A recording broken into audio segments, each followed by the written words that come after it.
কিছু কথা কোরআন থেকে বলার পরে যদি কারো মন খারাপ হয়ে যায় তাহলে বুঝবেন যে আপনার ভিতরে ঈমান নাই বলেই চলে। আর যদি কোরআন বলার পর যদি আপনার মন ভালো হয়ে যায় বুঝতে হবে যে না আমার ভিতরে ঈমানি কাজ করতেছে ইনশাআল্লাহ। ঠিক কিনা বলেন? আল্লাহ পাক কোরআনে বলেন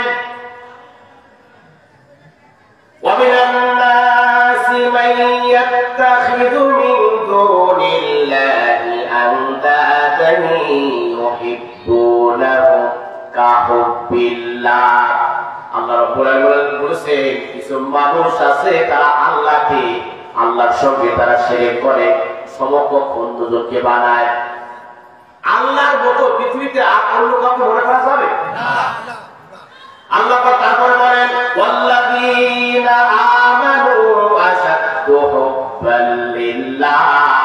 আল্লাহ পাক বলেন যেভাবে আল্লাহকে ভালোবাসা দরকার ছিল সেইভাবে ভালোবাসে অন্যজনকে। যুবক ভাইরা হয়তো যদি কি করে আল্লাহর সাথে অন্য কোনো মেয়ের ভালোবাসে তাহলে সে পথভ্রষ্ট।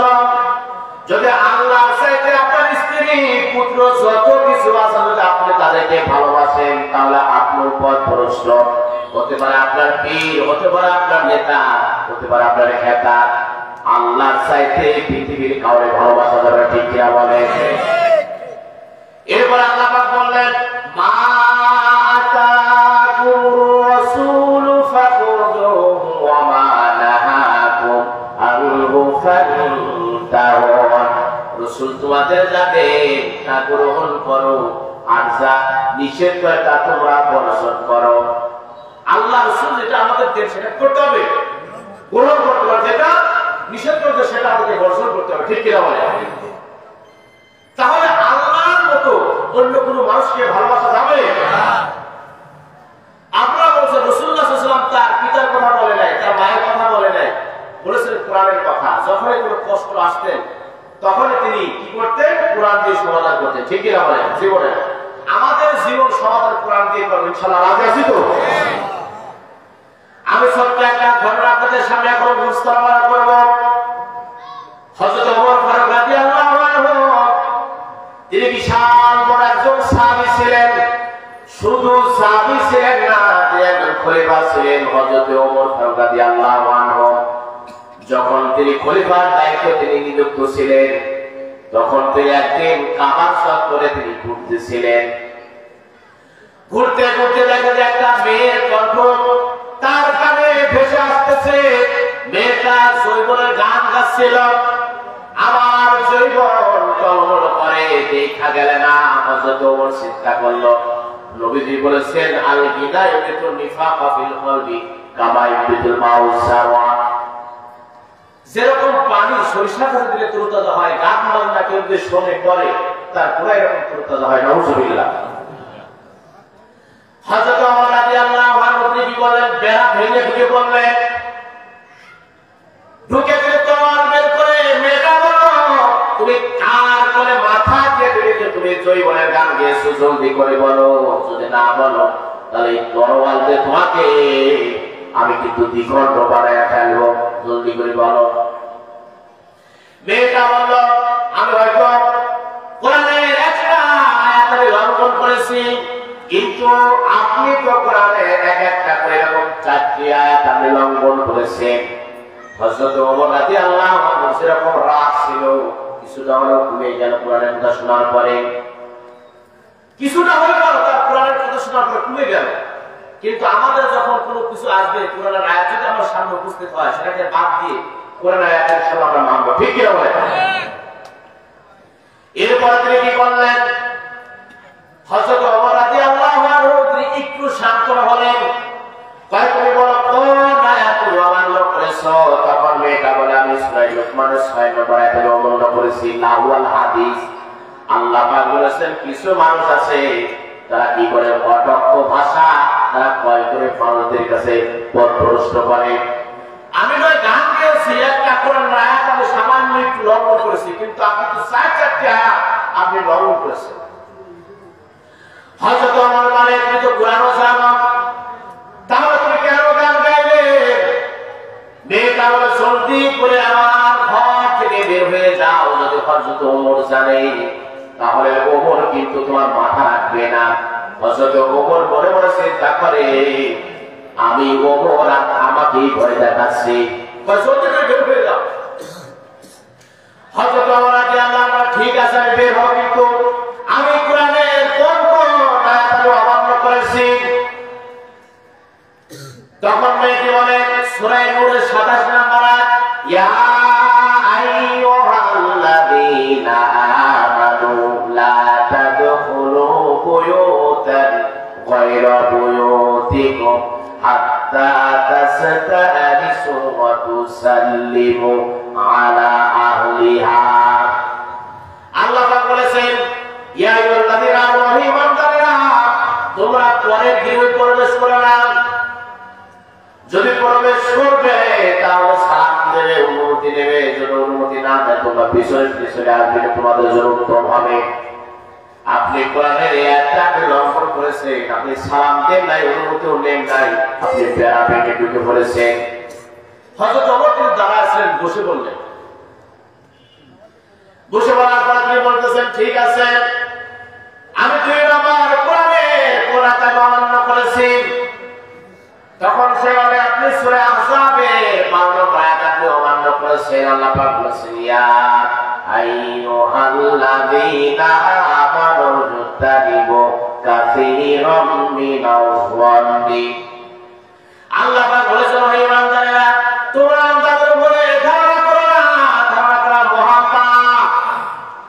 আপনি তো আমাকে আন্দাজের উপরে ধারণা করেছেন আমি কোন যুবকের কোলের উপরে মাথা রেখে আমি গান গেয়েছি। আমরা গান গাও কার জন্য বলে? মেয়েটা বলে, আপনি আন্দাজ ধারণা করেছেন, ধারণা করা মহাপাপ। হযরত ওমর রাদিয়াল্লাহু আনহু তিনি আরো নত হয়ে গেল। এখন বলা আমি এরপরে আমি কোন আয়াত অমান্য করেছি?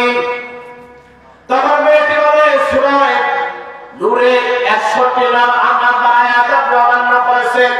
আল্লাহ পাক বলেছেন, কেউ যদি অন্ধ হয় তাহলে তার জন্য মাফ, আপনি তো অন্ধরাতে দেখতে পারেন। হযরত ওমর বলে, এরপরে আমি কোন আয়াত অমান্য করেছি? মেয়েটা বলে, আপনি সূরা বাকারা ১৮৯ নম্বর আয়াত আপনি অমান্য করেছেন। আল্লাহ পাক বলেছেন, খবরদার তোমরা মানুষের পিছনের দরজায় তোমরা প্রবেশ করবে না, সামনের দরজায় প্রবেশ করবে। আপনি তো সামনের দরজাতে আপনি ঢোকেন নাই, বরঞ্চ বেড়া ভেঙে ঢুকেছেন।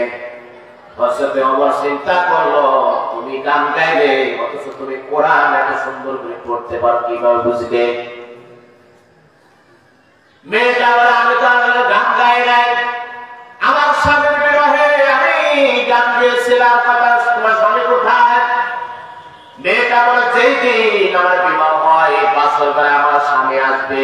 হযরত ওমরের দুধ এসেছিল, আসার পরে আমার স্বামীকে জিজ্ঞাসা করলেন, আব্দুল্লাহ বিন সাদ নামে কেউ কি আছে নাকি? আমার স্বামীর নাম আব্দুল্লাহ বিন সাদ। আমার স্বামীর কাছে একটা চিঠি পাঠাইলেন।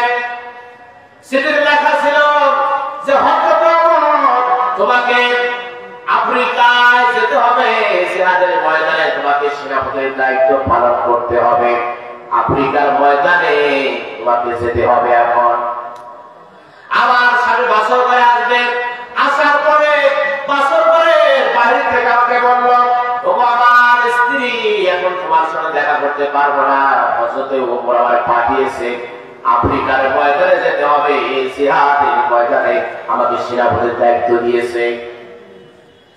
মেয়েটা তখন আমি বললাম, আমার স্বামী আপনি তো ঘরের মধ্যে আসেন, যদি আপনি জিহাদের ময়দানে গিয়ে শহীদ হয়ে যান তাহলে কিয়ামতের ময়দানে আপনাকে ছিঁড়ে রাখবো।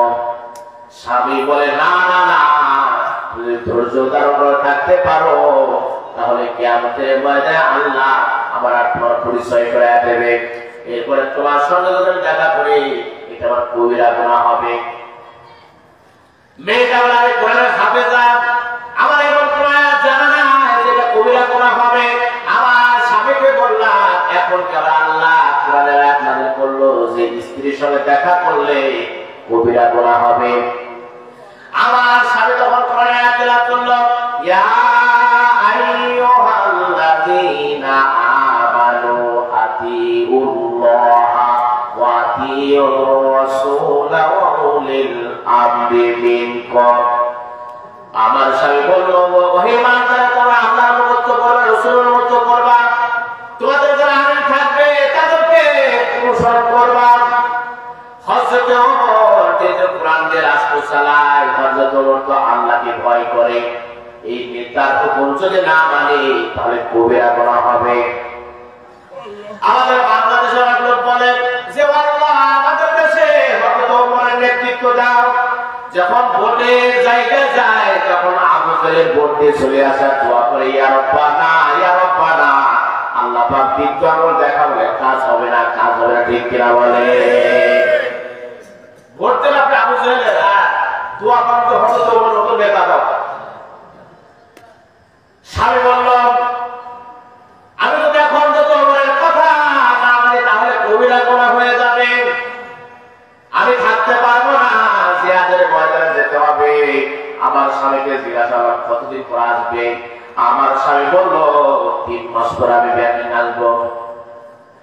3 মাস শেষ হয়ে গেল। আমার 3 মাসের মধ্যে গেল একটা চিঠি আসছে। আমার স্বামী বলেছেন যে হযরত ওমর আমাকে অন্য স্থানে আবার পাঠিয়েছে। আমার প্রাণের স্ত্রী, একটু ধৈর্য ধরে 3 মাস পরে তোমার কাছে আবার আসবো। কথাটা শুনতে খুবই সহজ, কিন্তু এটা যদি আমাদের চিন্তা করতে হবে, একটা মেয়ে তার স্বামীর জন্য কত কষ্ট করেছে, ঠিক কিনা বলে? আমার স্বামীও আল্লাহর জন্য সে কত কষ্ট করেছেন। তাদের কাছে স্ত্রী পৃথিবী কি এটা জিনিসই ছিল না। এরপরে তিনি কি বললেন, আবার চিঠি দিলেন।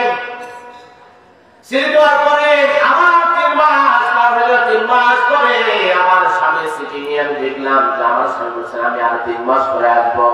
সেই চিঠি নিয়ে আমার স্বামীর বিরহে আমি গান গাচ্ছিলাম। হযরত ওমর রাদিয়াল্লাহু আনহু বললেন, তিনি আর দেরি করলেন না, সেখানে দেরি না করে বাড়িতে গিয়ে ঘোড়া রেডি করলেন। ঘোড়া প্রস্তুত করে তিনি সেখানে চলে গেলেন। যাওয়ার পরে জিহাদের ময়দানে গেলেন। যাওয়ার পরে তিনি সেখানে 2 রাকাত নামাজ পড়ে আল্লাহর দরবারে দোয়া করলেন, আল্লাহ আমি একজন মেয়ের হক নষ্ট করেছি, আল্লাহ কিয়ামতের ময়দানে তুমি যদি আমার ধরো তাহলে আমার জান্নাতে যাওয়া হবে না, আমার জাহান্নামে যেতে হবে। তিনি না জেনে একটা মেয়ের কষ্ট হয়েছে এটা বুঝতে পেরে তিনি আল্লাহর কাছে ফরিয়াদ করলেন। আর আমরা কোনকে টোল মালকে মাল আমরা ব্যাংক খালি করে দিচ্ছি, তারপর আমাদের উন্নত নাই। আপনারা দেশ আমরা উন্নত করছি, মনে হয় যে তার বাপের টাকা দিয়ে সে উন্নত করছে। একটা এক্সাম্পল, আপনার বাড়িতে একজন ব্যক্তি গেছেন খুবই জ্ঞানী, আপনি তার কাছে আপনার বাড়ির 2 কোটি টাকা দিয়েছেন। দেওয়ার পরে আপনার বাড়ি ছিল টিনের ছাপরা। 2 কোটি টাকা দেওয়ার পরে ওই লোকটা বলেছেন আমার বাড়ি সুন্দর করে সাজিয়ে গুছিয়ে দেবে। সে কন্ট্রাক্টর কি করেছে, বাড়িতে সুন্দর করে সাজাইছে, ঠিক আছে, কিন্তু কাজ করেছে 1 কোটি টাকা দিয়ে আর 1 কোটি টাকা প্রবটে। মালিক বুঝতে পেরেছেন এই লোকটা আমি 2 কোটি টাকা দিয়েছিলাম, 1 কোটি টাকা সে কাজ করতে সুন্দর দেখা যাচ্ছে।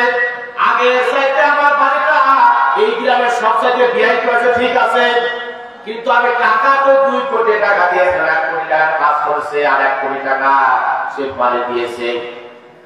মালিক কেবে তাকে করছে খাটিয়ে দিয়ে বাড়িয়ে বাড়ি থেকে বের করেছে।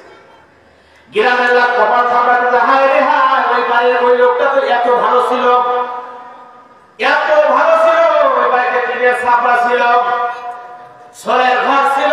এই ব্যক্তি যাওয়ার পরে ওই বাড়িতে বিল্ডিং উঠেছে, তারপরে সুন্দর করে ফুলের টব দিয়ে বাড়িটা সাজাইছে। গ্রামের লোক আফসোস করে কপাল ছাপড়াচ্ছে। সে কিন্তু কি করছে, তার নিজের 1 টাকাও না, সে 2 কোটি টাকা দিয়ে 1 কোটি টাকা খরচ করছে আর 1 কোটি টাকা বাড়িয়ে দিছে। বাড়ি আপনার বাড়ি খাটাচ্ছে। আমাদের বাংলাদেশের পক্ষে আছে কিনা, নাকি শেখ হাসিনা কি কোন কাজ করছে নাকি? ওই পদ্মা সেতু করছে, কেউ শুরু করছে বাপের টাকা দিয়ে নাকি, বলেন তো? জনগণের টাকা দিয়ে করছে, জনগণের টাকা মানে জনগণদেরকে ফাঁসি দিয়েছে, ঠিক কিনা বলে? আল্লাহ আমাদের অঞ্চল সাইড উপরে খায় করে শুধু মিথ্যা মামলার তাকে ফাঁসি দিয়ে চলেছে, ঠিক কিনা বলে? হাজার হাজার মানুষকে এরকম খুন করছে। এরপরে তার জন্য দরদ এত উদ্ভূত কিভাবে এটা বুঝে আসে। আমার মনে পড়ে যে ওই যে আবুদের উদ্দা কুদ্দা সাহেবা ওর রক্ত মনে হয় এখনো কিছুটা আছে, ঠিক কিনা বলে? হযরত ওমর রাদিয়াল্লাহু আনহু নামাজ পড়লেন, নামাজ শেষ করে দোয়া করলেন, আল্লাহ আমি একটা মেয়ের হক নষ্ট করে ফেলেছি, আল্লাহ আমাকে আসামের কাঠগড়ায় দাঁড় করো না। নামাজ শেষ করে সাহাবীকে বললেন, আব্দুল্লাহ বিন সাদ নামে কোন সাহাবী আছে তাকে ডেকে আনো। সাহাবীকে ডেকে আনা হলো। এরপরে হযরত ওমর বলল, তুমি আমাকে ক্ষমা করে দিয়ে তুমি বিবাহ করেছো আমি জানি। আব্দুল্লাহ বিন সাদ রাদিয়াল্লাহু আনহু বললেন, আমি যে বিয়ে করছি বিবাহ করছি এটা আপনি জানেন পারে? হযরত ওমর বললেন, তোমার স্ত্রী তোমার জন্য অপেক্ষা করছে, তুমি দাও, তোমার ছুটি দিয়ে দিলাম, যতদিন পর্যন্ত তোমার স্ত্রী আসতে দেবে না ততদিন পর্যন্ত আমি তোমাকে ছুটি দিয়ে দিলাম। এরপর হযরত ওমর রাদিয়াল্লাহু আনহু আসলেন বাড়িতে। আসার পর তার মেয়েকে জিজ্ঞাসা করলেন, হযরত হাফসাকে ডাকলেন, ও আমার কলিজার টুকরা মেয়ে, তুমি আমার একটা কথা জানাও। এরপরে মেয়েটা বলে, কি কথা কয়? লজ্জা নিও না, একটা মেয়ে তার স্বামী ছাড়া কতদিন পর্যন্ত থাকতে পারে? আল্লাহ পাক কোরআনে কারিমে বলেছেন, আল্লাহর কথা জানানোর জন্য কোনো লজ্জা বোধ করা যাবে না।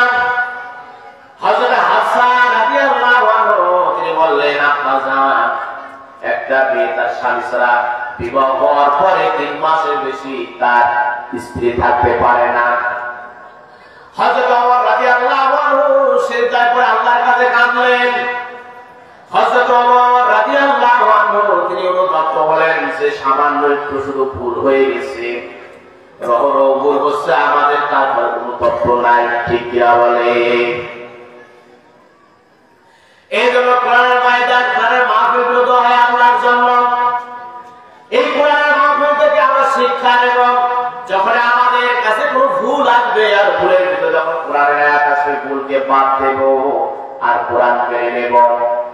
কোরআন আছে কাঁদে তোমাদের জন্যে, আমি থাকতে কেন দুঃখের অনন্য। কোরআন আছে কাঁদে তোমাদের জন্য, কোরআন আছে কাঁদে তোমাদের জন্য, ঠিক কিনা বলে? এখন আপনাদের কাছে আমি ছোট্ট একটা আল্লাহর সাথে যোগাযোগ করাই দেব, আল্লাহর সাথে যোগাযোগ করা দেব ইনশাআল্লাহ। কোরআন আল্লাহ বলেছে, ওয়াসজুদু ওয়াক্তারি। এই পৃথিবী কিন্তু ঘুরছে 1675 কিলোমিটার গতিতে ঘুরছে। যদি আল্লাহ হঠাৎ করে পৃথিবী থামায় দেয় তাহলে আমরা বন্ধুকে গুলির মতো এই পৃথিবী থেকে ছুটে চলে যাবো, বসে থাকতে পারবো না। একটা বাসে আপনি চড়ছেন, বাসের গতি হচ্ছে 200 কিলোমিটার গতিতে, যদি কড়া ব্রেক ধরে তাহলে আপনি সিটে বসে থাকবেন না, আপনি 5-7 সিটের সামনে যাবেন পড়বেন। আমি সামান্য একটা কথার মাধ্যমে আপনাদের আল্লাহর সাথে পরিচয় করায় দেব। আমরা এটা শিক্ষা নিয়ে বাড়িতে আমরা যাব। আমরা প্রথমেই বলেছি আমরা হৃদয় নাও ছুরি এনেছি, এই ছুরিতে কোরআন থেকে হিদায়াতের ফুল পড়ায়া আমরা বাড়িতে যাব, ঠিক কিনা বলে? কিয়ামতের ময়দানে আল্লাহ পাক আমাদের সকলকে জিজ্ঞাসা করবেন, বান্দারে দুনিয়াতে কত সময় ছিলে? আমরা সকলেই বলবো, আল্লাহ দুনিয়াতে আমরা এক সকাল অথবা এক বিকাল, এর বেশি কেউ না। সত্য একটা ঘটনা বলে আজকের মাহফিল শেষ করবো ইনশাআল্লাহ। হযরত লুকমান হাকিম সবচেয়ে হুজুরগুলো একজন ব্যক্তি ছিলেন। কোরআন নাযিল হওয়ারও অনেক আগের ঘটনা। হযরত লুকমান হাকিমের ছেলে এসে বলতেছে, আব্বা জান আমি ব্যবসা করতে চাই, আমাকে কিছু অর্থ দেন। লুকমান হাকিম বলে, আমি এক বাড়িতে কাজ করতাম, সেখানে 200 দিরহাম পাই, সেখান থেকে নিয়ে আসো। যারা আজকের মানুষ তারা বিভিন্ন দেশে তারা চলাফেরা করতে প্রাইভেটে, তারা প্রায় সব হয়ে, আর আমরা তো বাংলাদেশ থেকে বাড়তে রাখছি, ঠিক কিনা বলে? এখন সুখ খারাপ। আল্লাহ রাসূল বলেছেন যে আমার জামানায় ভালো, আমার জামানায় ভালো, আমার জামানায় ভালো। এখন আমরা একটা দেশে দেশে ভাগ হয়ে গেছি, এমনকি আমরা থানার মধ্যে ভাগ হয়েছি। এখন অন্য থানায় গিয়ে পারে তারা বলে আমাকে চেনো, আমি এলাকার সবচেয়ে বড় নেতা। আর আগের মানুষ তারা পৃথিবী চলত। হযরত লোকমান হাকিম তার সন্তানকে বলল, আমার কলিজার টুকরা সন্তান, একজনের কাছে আমি 200 দিরহাম পাই, তার কাছ থেকে আনো, এটা তুমি ব্যবসা করো, তুমি সেখানে পৌঁছাবে, তোমার অনেক কষ্ট হবে, যদি যাও এই পর্যন্ত তোমার কষ্ট হতে পারে, যখন এই বিপদে পড়বে 2 রাকাত সালাতুল হাজত নামাজ আদায় করবে। কয় রাকাত সালাতুল হাজত নামাজ? 2 রাকাত সালাতুল হাজত নামাজ পড়বে। আগে তো বিশাল বহু ছিল, এত মানুষ ছিল না। 300 বছর ইতিহাসে আমরা তালাশ করে আমাদের বাংলাদেশে, আমরা এখানে যে বসা ছিল আসি, বাগেরহাটের মানুষ বসবাস করতে সন্দেহ, ঠিক কিনা বলে? হযরত লোকমান হাকিম তার ছেলেকে খাবার নিল, মশলা কিছু পানি নিল,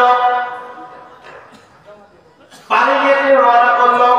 রওনা করতে করতে তিনি মরুভূমি পার হলো, কিন্তু গলা শুকিয়ে গেল, পানি শেষ হয়ে গেল, খাবার শেষ হয়ে গেল। তার পিতা বলেছে, যখন এই বিপদে পড়বে তখন সেখানে সালাতুল হাজত নামাজ আদায় করবে। হযরত লোকমান হাকিমের ছেলে তিনি কি করলেন? নামাজ আদায় করলেন 2 রাকাত সালাতুল হাজত। ডান দিকে সালাম ফিরালেন, বাম দিকে সালাম ফিরালেন। সালাম ফিরানোর পরে তিনি দেখেন যে একটা পাহাড় দেখা যায়, সেখান থেকে ঝর্ণার পানি প্রবাহিত হচ্ছে, সেখান থেকে পানি পান করলেন, সেখান থেকে মশকের মধ্যে কিছু পানি দিলেন। তিনি আবার মরুভূমি হাঁটা শুরু করলো, পিছন দিক তাকায় দেখে যে সে পাহাড়টা দেখা যায় না। আল্লাহ চাইলে সবকিছু দিতে পারে, ঠিক কিনা বলে? আমরা অনেকে মনে করি রিজিক বলতে মনে হয় যে খাবার গুলো খায় সেটাই মনে হয় রিজিক। রিজিকের স্তর আছে। তা আমি কয়েকটা রিজিকের বিষয় বলি। আমরা যে খাবারটা খাই, হরিণের গোশ আর গরুর গোশ যেটাই হোক, এটা আমার নিম্নমানের রিজিক। এর চাইতে উত্তম রিজিক হলো আমার সুস্থ থাকা। যদি আল্লাহ সুস্থ না করে আমি খাবো। এর চাইতে উত্তম রিজিক হচ্ছে ইহদিনাস সিরাতাল মুস্তাকিম, মুত্তাকিন বান্দা, এই বন্ধু অথবা ছেলে মেয়ে থাকা। এর চাইতে উত্তম রিজিক হচ্ছে কোন বান্দার প্রতি আল্লাহর সন্তুষ্ট থাকা, এটা সবচেয়ে বড় রিজিক। যদি আল্লাহ খুশি হয় পৃথিবী আপনার, যদি আল্লাহ আপনার খুশি হয়ে যায়। কিন্তু অথচ দেখা যায় আমরা যে সর্বোচ্চ যে রিজিক, এই রিজিক না তালাশ করে যেটা আমরা মানে খাই, এই রিজিকের পিছনে আমরা ছুটে আসতে হয়, ঠিক কিনা বলে? হযরত লোকমান হাকিমের ছেলে হাঁটতে হাঁটতে তিনি মরুভূমি প্রায় পার হয়ে গেলেন। প্রায় একটা মরুভূমি পেলেন।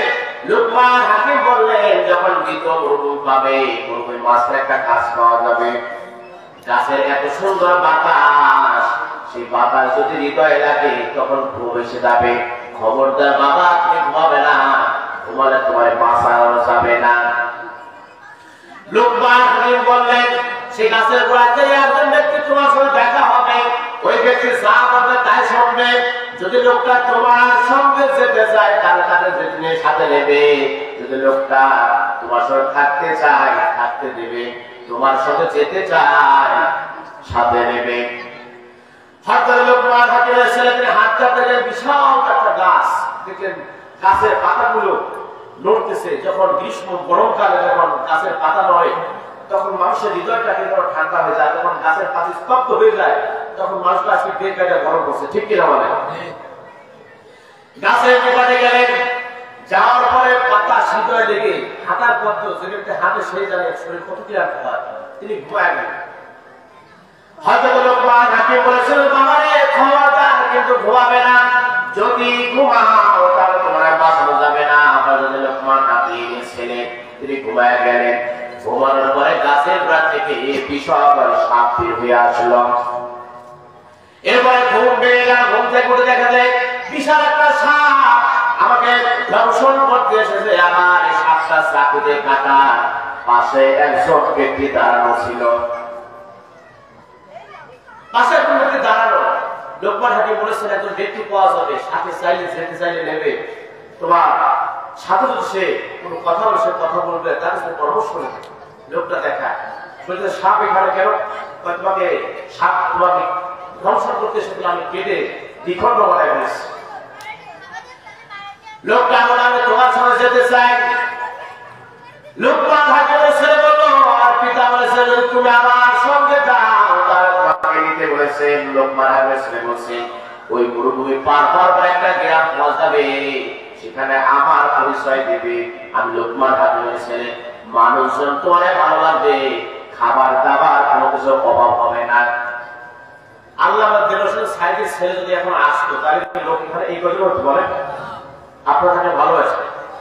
কিন্তু আমরা কিন্তু তার ছেলেকে সাইদি সাহেবের ছিলেন না, তার সাইদি সাহেবের দিয়ে আমরা তার ছেলেকে দেন, ঠিক না বলে? ওই গ্রামে পৌঁছাইছে, পৌঁছানোর পরে সে পরিচয় দিয়েছে আমি লোকমান হাকিমের ছেলে। গ্রামের মানুষ মনে করলো যে লোকমান হাকিমকে আমরা দেখি নাই, তার ছেলেকে দেখতে পেরেছি। খাবার দাবার ফুল ফল সকলে এনে জড়ো করা শুরু করলো। এত পরিমাণ লোকমান হাকিম বলেছিল ওই গ্রামে থাকার পরে 3 দিন পরে একটা মেয়ে বিবাহ প্রস্তাব তোমার সামনে দেবে। বাবার খবরদার মেয়েটা বিবাহ করবে না, যদি বিবাহ করো তাহলে তোমার বাঁচানো যাবে না। হযরত লোকমান হাকিম 3 দিন থাকলেন। 3 দিন পরে গ্রামের মানুষ বলল আমাদের এই গ্রামে সুন্দর একটা মেয়ে আছে, এই মেয়েটা বিবাহ করো। সাথে সমস্যা ছিল, সবার সঙ্গে ছিল। সবার সঙ্গে জিজ্ঞাসা করলে যে আমার বাপ তো নিষেধ করছে, আমি কি করবো? তোমাদের পছন্দ বিবাহ করতে পারো। বলছে সবার সঙ্গে যদি পরামর্শ তার পরামর্শ মেনে নিও। তার কাছে জিজ্ঞাসা করছে কি করবো, কি তাহলে তুমি বিবাহ করবো না? প্রস্তাবে রাজি হল। লোকমান হাকিমের ছেলে প্রস্তাবে রাজি হল। গ্রামের লোক আরো বেশি আশা শুরু করলো। আসার পরে আগে যে লড়ে টাকাতো তার টাকার ভঙ্গি পাল্টে গেছে। হয়তো লোকমান হাকিমের ছেলে মনে মনে চিন্তা করলো গ্রামের মানুষের টাকা ভঙ্গি গেল, পাল্টে গেল। জিজ্ঞাসা করলো তোমাদের এরকম টাকানোর ভঙ্গি গেল, আগে যেরকম আসছিলাম যেরকম আমার দিকে তোমরা তাকিয়েছিলে এখন তার ভিন্ন কারণটা কি? গ্রামের মানুষ বলে এই মেয়েটা আগেও একবার নয়, 2 বার নয়, 7 বার বিবাহ হয়েছিল, আর 7টা স্বামী বাসর করে তারা মারা গিয়েছিল। আমরা তোমাকে ভালোবাসি, লোকমান হাকিমকে দেখে নাই। আমরা তোমাকে দেখতে পাচ্ছি, আমরা চাচ্ছি যে তুমি মারা যাও, আমরা চাই না, এই জন্য তোমাদের দিকে আমরা এরকম মানে টাকাচ্ছি। হযরত লোকমান হাকিমের ছেলে কি করবো? বিয়ে। সবার সঙ্গে জিজ্ঞাসা কি করবো? বিয়ে করে নাও, কোন সমস্যা নেই। খবরদার আসল করে যখন যাবে মেয়েটা কাজ করবে না, কাজ করবে না যতক্ষণ পর্যন্ত আমার কাছ থেকে অনুমতি না নেয়। বিবাহ দিয়ে দেওয়ার পরে বাসর ঘরে ঢুকেছে। ঢোকার পরে মেয়েটা কাজ করতে গিয়েছে।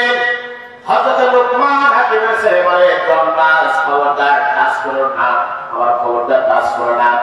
গভীর রাত যখন হয়েছে লোকমান হাকিম ছেলে ঘর থেকে বের হয়ে সফর সঙ্গীকে বলতেছেন কি করবো? বলতেছে কি করো? ওই মশকের মধ্যে তোমার তো পানির মশক ছিল, ওই মশকের মধ্যে মেয়েটাকে পেশাব করতে বলো, আর এর আগে তুমি 2 রাকাত সালাতুল হাজত নামাজ আদায় করে নাও। রাত শেষ হয়ে গেল, গ্রামের মানুষেরা হাতিয়া গিয়ে ঘরের সামনে উপস্থিত হলো। লোকমান হাকিমের ছেলে তারা মনে কাছে মারা গেছে, কিন্তু যখন ঘর নক করছে দরজা খুলেছে হযরত লোকমান হাকিমের ছেলে দেখে সে মারা যায় না। লোকমান হাকিম তিনি যে হাকিম ছিলেন, তিনি কেন এত জ্ঞানী ছিলেন এই কারণে, ঠিক কিনা বলে? এরপরে গ্রামের লোকজন নক করার সঙ্গে সঙ্গে দরজা খুলে দিল। দরজা খোলার পরে তিনি দেখলেন যে লোকমান হাকিমের ছেলে মারা যায়নি, জীবিত আছে। লোকমান হাকিমের ছেলে বলতে তোমরা কেন খাটিয়া নিয়ে আসছো? আগেও 1 বার নয়, 2 বার নয়, 7 বার, 7টা স্বামী ঘর থেকে বের করেছে, আমরা মনে করেছি তুমি মারা গিয়েছ। তবে তোমার কাছে প্রশ্ন, কেন মারা গেলেন? আমাদের 7জন মারা গেল, তুমি কেন মারা গেলে?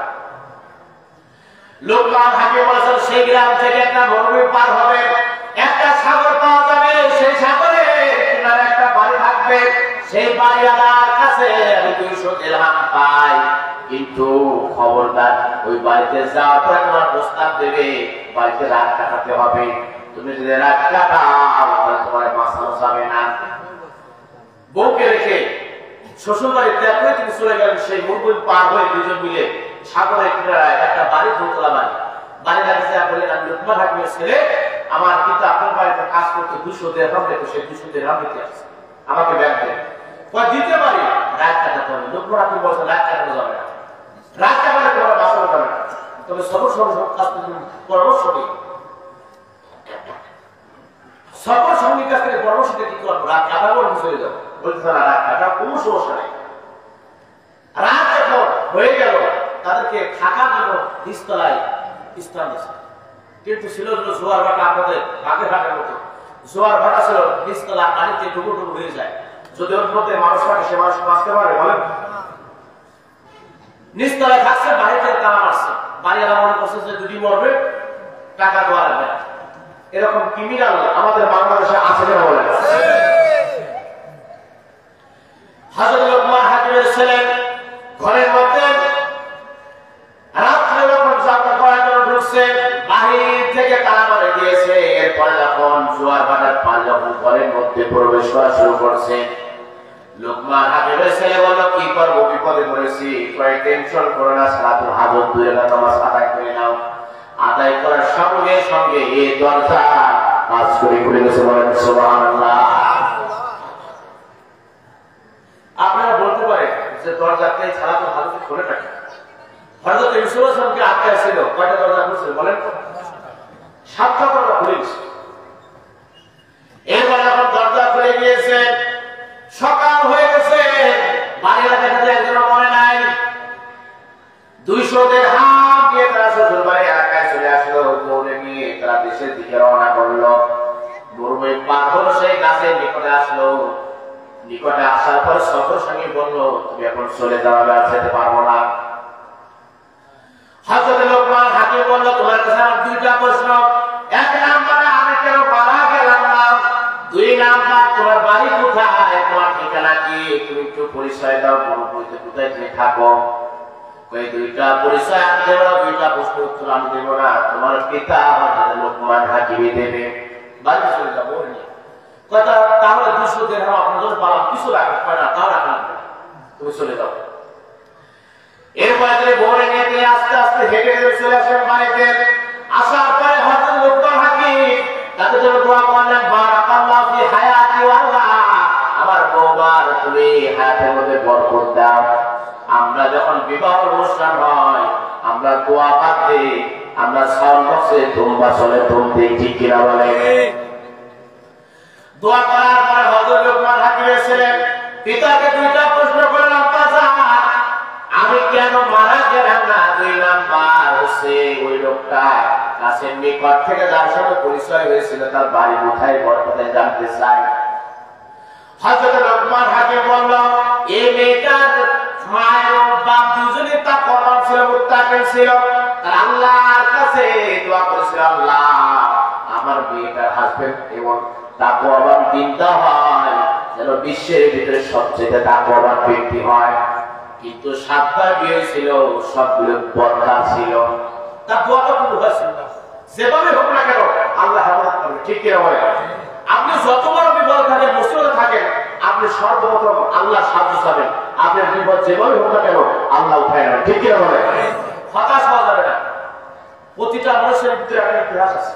আমার ছোট্ট একটা ইতিহাস বলি। জীবন আমার এমন একটা বিপদ আসছিল, আমার মৃত্যু ছাড়া বিপদ ছিল না। তখন রাত বাজে 2টা, তাহলে উঠে তাহলে নামাজ পড়লাম। নামাজে কি বললাম নিজে কিছুই বুঝলাম না, কিন্তু তারপর আমার বিশ্বাস ছিল যে নামাজ পড়লে আল্লাহ সুবহানাহু ওয়া তাআলা বিপদ হয়তো কাটিয়ে দিতে পারে। পারলে তো ভুল হবে, 100% পারবে। নামাজ পড়ার পরে সকাল হলো, তারপরে আমার ফোন আসলো, মানে যেটা আমি বিপদে ছিলাম সে বিপদ কেটে গেছে। এটা সত্যি কথা বল। আমি 2 বছর আগে ইন্ডিয়ায় গেছিলাম করোনার সময়। এখন বাংলাদেশ থেকে বেরোনোর সময় আপনার করোনা সার্টিফিকেট নিয়ে যেতে হবে, আবার আসার সময় ওখান থেকে করোনা টেস্ট করে তারপর বেরোতে হবে। কিন্তু আমি যাওয়ার সময় করোনা সার্টিফিকেট নিয়েছি, আসার সময় করোনা সার্টিফিকেট না নিয়ে বেরোতে গেছি। পরবর্তীতে তারা আমার বিমান উঠতে দেয়নি। ওখানে আমি টিকিট কাট, আমার 18 টাকা টিকিট বললো, আপনি ইন্ডিয়া ব্যাটিং যান, ওখান থেকে করোনা সার্টিফিকেট নিয়ে আপনি আঘাত করতেন। আমি চিন্তা করতে মহাবিপদ। মানে সেদিন আমার তাই মাহফিল ছিলাম, সে মাহফিলে অ্যাটেন্ড হবো। বের হয়ে আসলাম, চিন্তা করো যা হবে, যা হয় অনেকগুলো মাহফিল আছে। পরে চিন্তা করলাম যে এখন করোনা সার্টিফিকেট কিভাবে বুঝতে পারবো। আবার ইন্ডিয়াতে কেউ নাই, একজন কাছে ফোন দিলাম 5 দিন লাগবে, 5 দিন সময়।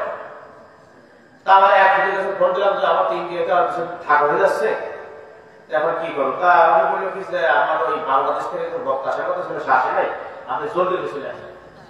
তাহলে আমরা চলে গেলাম। চলে যাওয়ার পরে মোটামুটি সে আমি পুরো একটা মাস থেকে আসলাম। আমার ভিসা যতদিন ছিল ততদিন থেকে আসলাম। বিপদে পড়ে হতাশ হওয়া যাবে না, আল্লাহর সাহায্য ছিল। ঠিক করে বলে বলে 2 নম্বর পরিচয়, ওই লোকটা পরিচয় দিল না। ওই লোকটার পরিচয় কি? লোকমান হাকিম বললেন, কেউ যদি সালাতুল হাজত তরিকার নামাজ আদায় করে, আল্লাহ দায়িত্ব একজন ফেরেশতা নিযুক্ত করে দেন। যতক্ষণ পর্যন্ত তার বিপদ দূর হবে না, ততক্ষণ পর্যন্ত ওই ফেরেশতা আমার সঙ্গে থাকবে। ওটা মানুষ ছিল না, একটা ফেরেশতা ছিল। সুবহানাল্লাহ। সেই সময় সেই জামানা সেই আল্লাহ বলে এখন আর নাই, নাকি বলে? সেই ফেরেশতা বলে এখন আর নাই, নাকি বলে? বিশ্বাস আছে তো ইনশাআল্লাহ? আমরা আল্লাহকে সবচাইতে, পৃথিবীর সবচাইতে আমরা আল্লাহকে ভালোবাসি। ঠিক কিনা বলে? আল্লাহকে ভয় করি। ঠিক কিনা বলে? আল্লাহ আগে যেরকম ছিল এখন সেরকমই আছে, সেরকমই থাকবে। ঠিক কিনা বলে? আমরা এটা বিশ্বাস নিয়ে আমরা বাড়িতে যাব এবং আমাদের মেসেজগুলো আমাদের মা বোনদের কাছে আমরা পৌঁছায় দেবো। কাল থেকে আমরা তার এখান থেকে কোরআন থেকে আমি যতক্ষণ পর্যন্ত আলোচনা করছি, প্রায় 1.5 ঘন্টা, 2 ঘন্টা আছে। তা 2 ঘন্টার ভিতরে আমরা 5টা বিষয় শিক্ষা পেয়েছি। 5টা নিয়ে আমরা বাড়িতে যাবো ইনশাআল্লাহ। আমি 1 মিনিটে আমরা 5টা শেষ করবো। 2 ঘন্টার কথা 5 মিনিটে, 1 মিনিটে শেষ করবো। 1 নম্বরে রাসূলুল্লাহ সাল্লাল্লাহু আলাইহি ওয়াসাল্লাম মন খারাপ হলে পরে রাসূলুল্লাহর মন ভালো তো কি দিয়ে? তাহলে আমাদের মন খারাপ হলে আমরা কোথায় যাবো? মেম্বার চেয়ারের কাছে নাকি বাজারে? কোরআনে কথা দাও যে মন ভালো করার কিছু আছে কিনা। 2 নম্বর আমরা শিক্ষা পেয়েছি কোরআন থেকে, পৃথিবীতে আমরা কত সময় থাকছি? এটা করে আবার কার কথা? আল্লাহ। তাহলে এক সকালে এক বেলা যদি মনে থাকে চেয়ারম্যান সাহেবের এমপি, তাহলে কি সে পরের চাল মারি হবে? চাল মারি হবে? 3 নম্বর আমরা এখান থেকে শিক্ষা, আমরা কোরআন থেকে আমরা শিক্ষা নিয়েছি যে আমরা যখন ভুলের মধ্যে থাকবো, কোরআনের আয়াত যদি আমার সামনে চলে আসে, ভুল নিয়ে থাকবো নাকি কোরআনের আয়াত নিয়ে থাকবো? কোরআনের আয়াত আমরা থাকবো। 3 নম্বর আমরা 4 নম্বর শিক্ষা আমরা কোরআন থেকে পেয়েছি। 4 নম্বর শিক্ষা হচ্ছে বিপদে মুসিবতে আমরা কারো কাছে না আসে, আমরা কার সাহায্য নেব? 5 নম্বর এখান থেকে আমরা শিক্ষা পেয়েছি, হতাশ হলে পরে আমরা ভেঙে পড়বো না। এই 5টা নিয়ে যদি আমরা বাড়িতে যাই, আমরা যদি 2টা নিয়েও যদি যাই যে বিপদে বলে কোরআন দিয়ে সমাধান করবো, আর পৃথিবীতে আমরা 1 সকাল অথবা 1 বিকাল, এই 2টা যদি আমরা বাড়িতে নিয়ে যাই, কালকে যদি আপনার দেশের প্রধানমন্ত্রী বানানো হয় আর আপনার মাথার মধ্যে যদি থাকে যে 1 সকাল 1 বিকাল পৃথিবীতে, তাহলে কি ওই সরকারের দ্বারা কি কোনো লাভবানের কাজ হবে? তাহলে ইনশাআল্লাহ আমরা এই 2টা নিয়ে যদি আমরা বাড়িতে যাই, তাহলে পৃথিবীতে 1 সকাল অথবা 1 বিকাল আর সমাধান করবো জীবন কোরআন দিয়ে। সামনের দিন আমরা প্রতিটা মানুষ, আমরা বিএনপি জামাত, আমরা যারাই আছে না কেন, আমরা একতাবদ্ধ হয়ে আমরা তাদের সুন্দর নেতৃত্ব দিয়ে আমরা দেশ চালাতে পারি। ঠিক কিনা বলে?